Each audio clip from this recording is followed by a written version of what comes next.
Okay, so every single year, every single case of Hotwheels has a designated super treasure hunt, and I am lucky enough to have two of said super treasure hunts from 2 different years. So I've wondered, what makes a super treasure hunt so special? And what are the differences between the mainline and the super?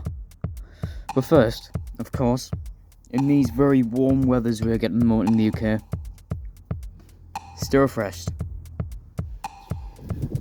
Now, of course, a super treasure hunt is a very, very special item. I believe there's a very limited number of them, or at least around 20,000 of them in the world every single time they're produced. I'm not entirely sure, but I think that's around the numbers. They used to be 10,000, I believe, in the 90s when there was a treasure hunt, and I'm not sure if that's progressed through to now, but I think it's around that. I'm not entirely sure. Please, if there is anyone in the comments who knows that, correct me.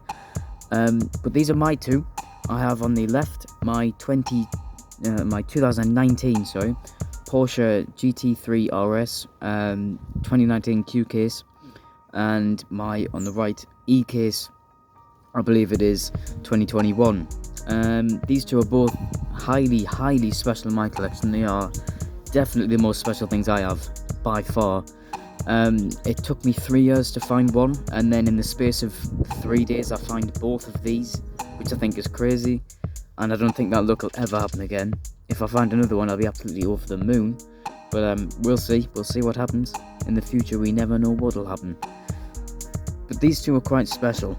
Not only do they hold sentimental value, but this Porsche GT3 RS on the side here, well, it's getting crazy numbers now, and I would never sell it, but if I did, I just think it's crazy how expensive it is getting now. But either way, let's have a look at how they fare against the mainline version and what makes them so special.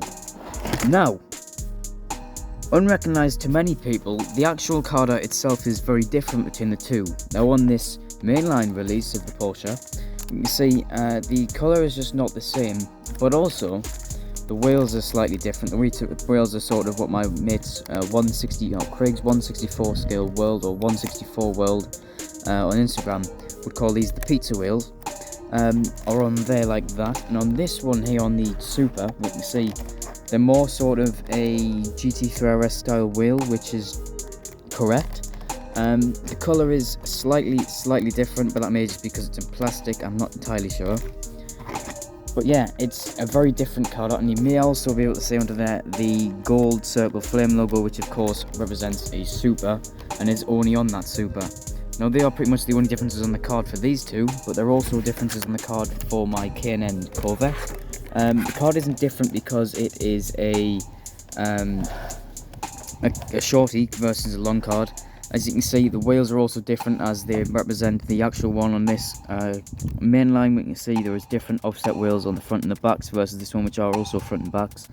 And on the Super, which is all of these gold sort of orange rimmed wheels, which is exactly what's on here, and that's exactly what I noticed on this. This was actually on the bottom of a bunch of clip strips, and I could not believe my eyes when I saw this thing. And it's still unbelievable I have two of them, and I can't get over that fact. It's an amazing, I think it looks great, and of course it matches the 2016, I believe, one as well. Now, the casting. What is actually different in the casting? Well, on this K&N you can see very subtle differences between the paint. Now on this one it's a very sort of fine, just sort of black. As you can see, it's just sort of a piano black, and the decals are all where they should be. And of course the wheels are both staggered, but also how they should be on this release. If we can even get it focused up, there we are. You can see the PR5s are grey on the front and orange on the back, which is how they should be. And on the Super we can see, I'm not sure what these are 5-spoke wheels with sort of black centres and some orange outsides of the wheels. So I'm chucking my words here today.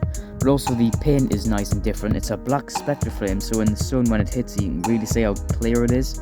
So what a Spectraflame is, I believe, is a clear coat or coloured clear coat applied to a bare metal finish. So that's what this is. And of course you can see the only decal finish on here is a TH. And on the Porsche, things really do differ, as if we get this GT3 RS out, we can see Although the paint is absolutely lovely on this thing, it's just not even close to that colour of that candy sort of purple, which is my favourite Spectre Flame by far. I just love the colour of this thing. It's absolutely brilliant. And of course these lovely wheels which match it very well, I think. And of course the TH logo on the back end here, or where the license plate would be. Hopefully, there we are, we get it focused up. And on the back of this one, you can see it says GT3RS, but also Hot Wheels in the middle and not the TH logo, which I thought was quite odd, but a very nice little subtle difference between the two, and one I actually really respect them for doing. I really like the way it looks. And that's about it between the difference of these ones. But in 2020 there was a big difference with their R35 cast, as everything falls over because the wind blew. The R35 was very different.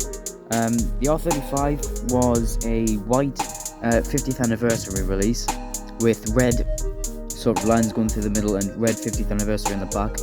And on the Super, it was the first time this has ever happened.